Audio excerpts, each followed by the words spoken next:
Okay, so this screencast in 2.2 is on bioaccumulation and biomagnification. We've already looked at this in 1.5 when we were looking at toxins. We were focusing on DDT, and I'll keep the focus on DDT as well. But essentially, what happens is that if there is a pollutant that gets into an ecosystem that is persistent, meaning it's not biodegradable, it can't be broken down by organisms, bacteria, whatever. Then it can bioaccumulate within the organism. Okay. And then what happens as you move up the food chain, because it doesn't biodegrade at any level, that toxin becomes more and more highly concentrated at each level. And that's the biomagnification part. You need to be very familiar with these two definitions. So bioaccumulation is the buildup of that persistent pollutant within an organism, within its tissues. Usually it's going to be in the fatty tissues of an organism.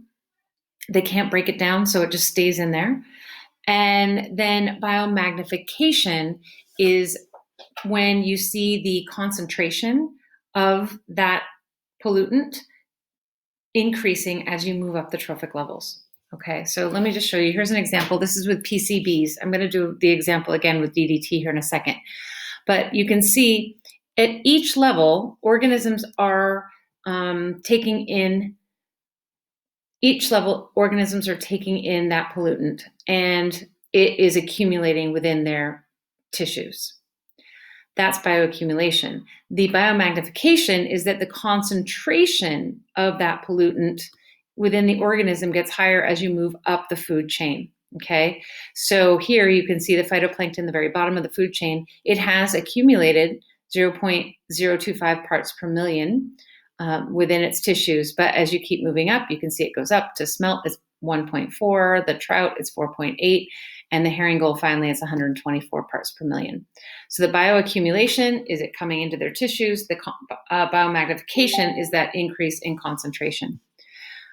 So why does this happen? So if we look at the DDT example, I like this because this is kind of showing like an energy or a biomass pyramid even.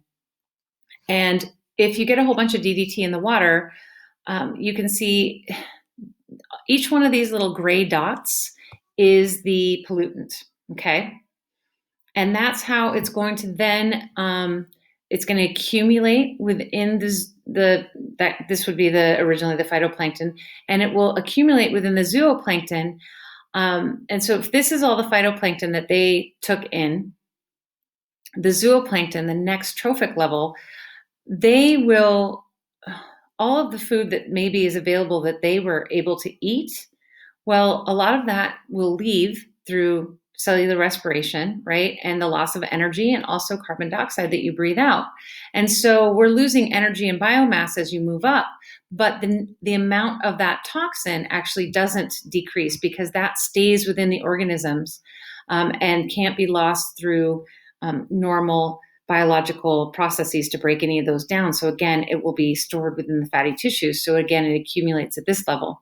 You move up to the next level, and plenty of that biomass and energy is lost as heat and as carbon dioxide and waste and all that. But all the little bits of pollutants that were taken in, they reside within the fatty tissues at the next level.